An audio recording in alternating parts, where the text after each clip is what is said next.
ऐसा बताएंगे कि नहीं, पीछे वाली जो सरकार थी उसने इतना बड़ा गड्ढा खोद दिया है कि अब वो भर नहीं रहा है। ये दोनों बात पूरा सत्य नहीं है। मैं आपको बताता हूँ और आप उसको सुनिए और समझिए, क्योंकि कोई राजनीतिक विश्लेषक और लेखक ये बताता नहीं है। 50 और 60 के दशक में जो राज्य देश के सबसे अच्छे राज्यों में जिसकी गिनती होती थी, वो राज्य आज देश का सबसे पिछड़ा और गरीब राज्य कैसे बन गया? कोई तो वजह होगी। कभी आपने इस पर गौर किया? आपको पता चलेगा, अगर आप आंकड़ों को देखेंगे तो 1968 से 1968 से लगातार हर साल 90 तक कोई ना कोई राज्य आपसे आगे निकलता गया है किसी न किसी विकास के मानक पर। हर साल आप पीछे छूटते गए हैं। इस दौर में ऐसा क्या हुआ, किसी को याद नहीं है। आपको मैं बता रहा हूं कि ये क्यों हुआ। 50 और 60 के दशक में सबसे अच्छे राज्य बिहार की जो गणना होती थी, वो 90 आते आते सबसे गरीब और पिछड़ा कैसे बन गया? क्योंकि 67 से 90 के बीच 23 साल में इस राज्य में 25 सरकारें बनी। एक दो नहीं, 23 साल में 25 सरकारें बनी। 5 बार प्रेसिडेंट रूल लागू हुआ और 20 अलग अलग मुख्यमंत्री बने। इतने लोग बैठे हुए हैं, सबसे अगर सब बैठ भी जाए तो कोई नहीं बता सकता है कि 25 मुख्यमंत्री कौन था। किसी को कर्पूरी जी का नाम याद होगा, किसी को महामाया बाबू का नाम याद होगा, कोई दरोगा प्रसाद का नाम लेगा, कोई विंदेश्वरी दुबे और जगन्नाथ मिश्रा का नाम लेगा। 8-10 पहुंचते पहुंचते आपकी याददाश्त चली जाएगी। किसी को नहीं मालूम है। राजनीतिक अस्थिरता के इस दौर में अगर आप आंकड़ों को और इस राजनीतिक अस्थिरता को जोड़ेंगे तो आपको शीशे की तरह दिखेगा साफ। इस अस्थिरता की वजह से बिहार पीछे पिछड़ता गया, दूसरे राज्य आगे निकल गए, आप पीछे छूट गए। पर काम होना चाहिए, यही उनका एजेंडा है और यही उनका दावा भी है। मैं आपको बता रहा हूं कि जो उनका दावा है वो ठीक है। सामाजिक न्याय की दिशा में लालू जी के राज में कम से कम उनके शुरुआती सालों में जरूर काम हुआ, ये मानने में कोई दिक्कत नहीं है। पहली बार जो गरीब है, सामाजिक तौर पर पिछड़े लोग थे, उनको ये हिम्मत, उनको ये बल मिला कि वो खड़े होकर समाज में अपनी बात रख सके। इस बात के लिए उनका सम्मान होना चाहिए। ये अलग बात है कि बाद के सालों में व्यवस्था चरमरा गई। जंगल राज भी कुछ लोग उस समय को बताते हैं। 1990 से 2005 में पिछले से आप और पीछे चले गए, बिल्कुल रसातल में। उसके बाद से 2005 से नीतीश जी आए हैं, वो बता रहे हैं कि हमने न्याय के साथ विकास किया है।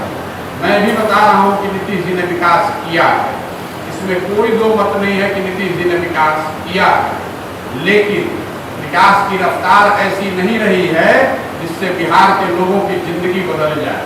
2005 में भी देश का सबसे गरीब राज्य बिहार था और 2022 में भी देश का सबसे गरीब राज्य बिहार ही है। 2005 में भी जितने लोग इस राज्य से पलायन करते थे, उससे ज्यादा लोग आज भी यहाँ से पलायन कर रहे हैं।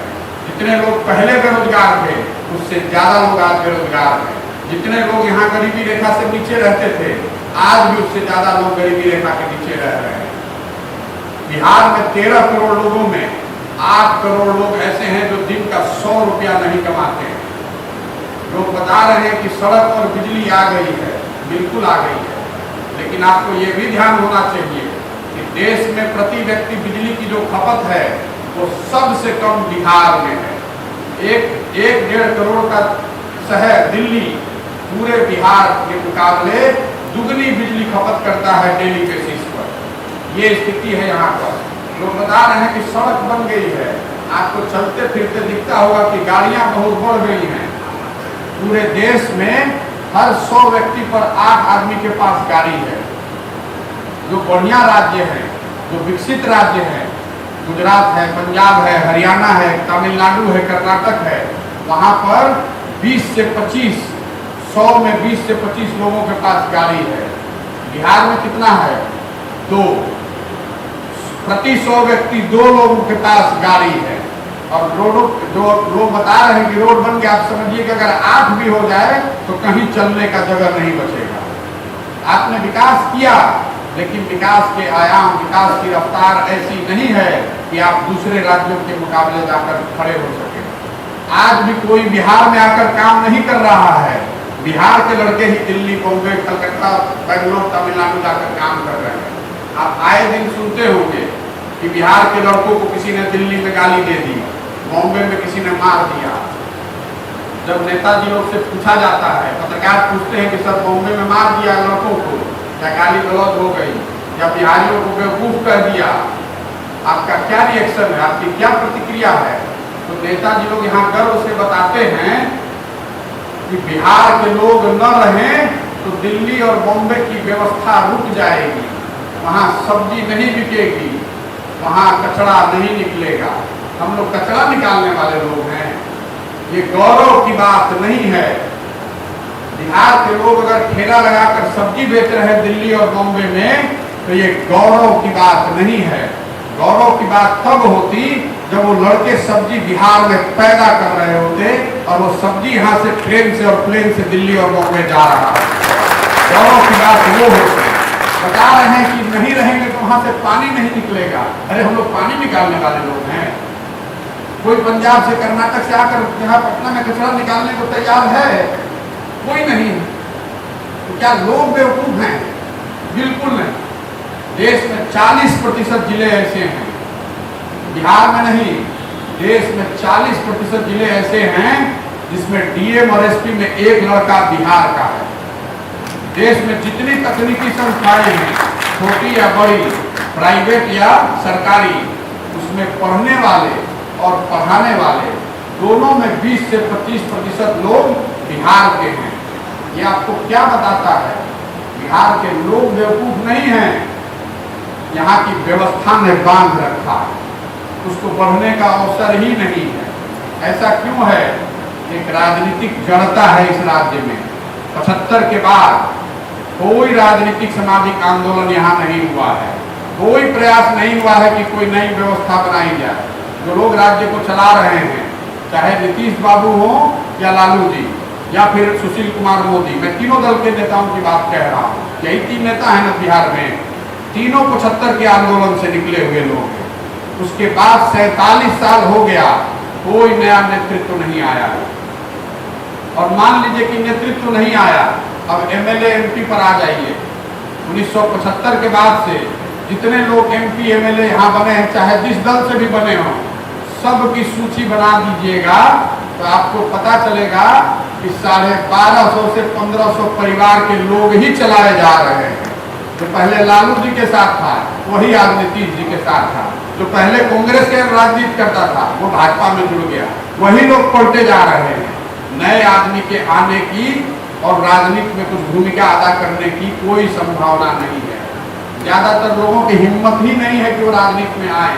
अगर कोई आकर हिम्मत कर भी ले तो आप कार्यकर्ता बन सकते हैं, झंडा लेके घूम सकते हैं, मोटरसाइकिल पर झंडा लगाइए, नेताजी का जिंदाबाद मुर्दाबाद कीजिए, कुर्सी उनके लिए लगाइए, लेकिन टिकट नहीं मिलने वाला है। लिख कर रखिए, आपका अपना अनुभव भी होगा। किसी को टिकट नहीं मिलने वाला है। 100 में 2-4 आदमी नए लोगों को टिकट मिल जाए हर बार, लेकिन जो आदमी पहले से वहाँ बैठा है तो आपके लिए जगह खाली करने वाला नहीं। खाली तब करेगा जब उसका अपना लड़का, भतीजा, पत्नी, भाई, बहन तैयार हो जाए। ये समस्या है, इसको कैसे सुलझाया जाएगा? जो आदमी मंच पर खड़ा होता है, जिसके हाथ में माइक आ गया, वो बताता है कि हम ही वो भगवान के भेजे हुए दूत हैं, हम आएंगे तो सब ठीक कर देंगे, हम पर भरोसा कीजिए, हमको वोट दीजिए, हम ठीक कर देंगे।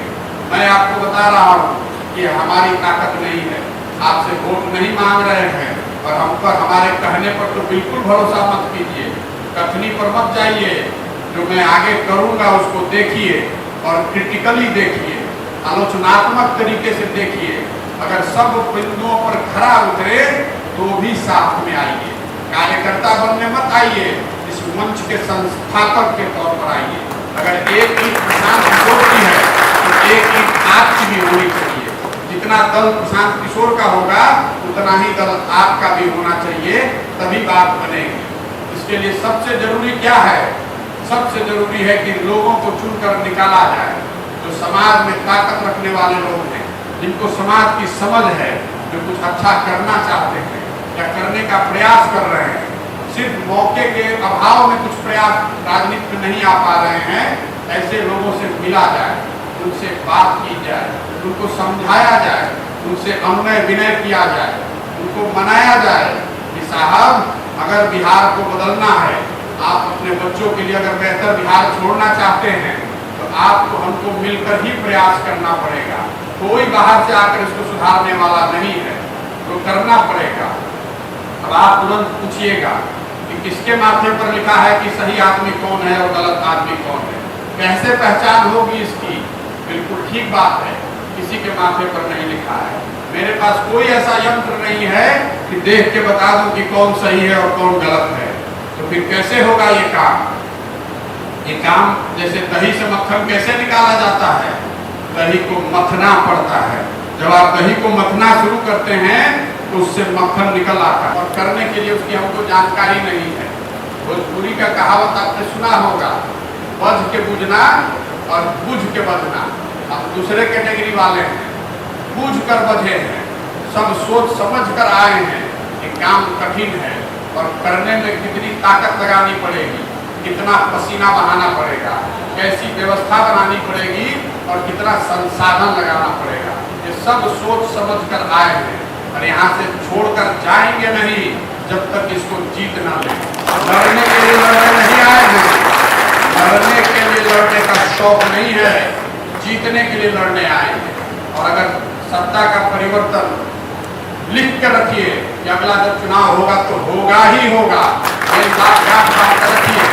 लेकिन अगर सत्ता का परिवर्तन सही लोगों के साथ हो तो उसी से व्यवस्था का परिवर्तन होगा। ये बिल्कुल किया जा सकता है, मेरा पूरा यकीन है, 10 साल का अनुभव है, उसके आधार पर बता रहा हूँ। बिहार में और कुछ हो या न हो, बिहार के लोगों की राजनीतिक जो समझ है वो किसी दूसरे राज्य से बेहतर है। यहाँ के लड़कों ने पढ़ाई की हो या न की हो, बिजनेस नौकरी हो या न हो, 5 लड़के को मेरे कहने पर कहीं गांव में बैठा दीजिए, पूरे देश की राजनीति आपको समझा सकता है। यहाँ की मिट्टी की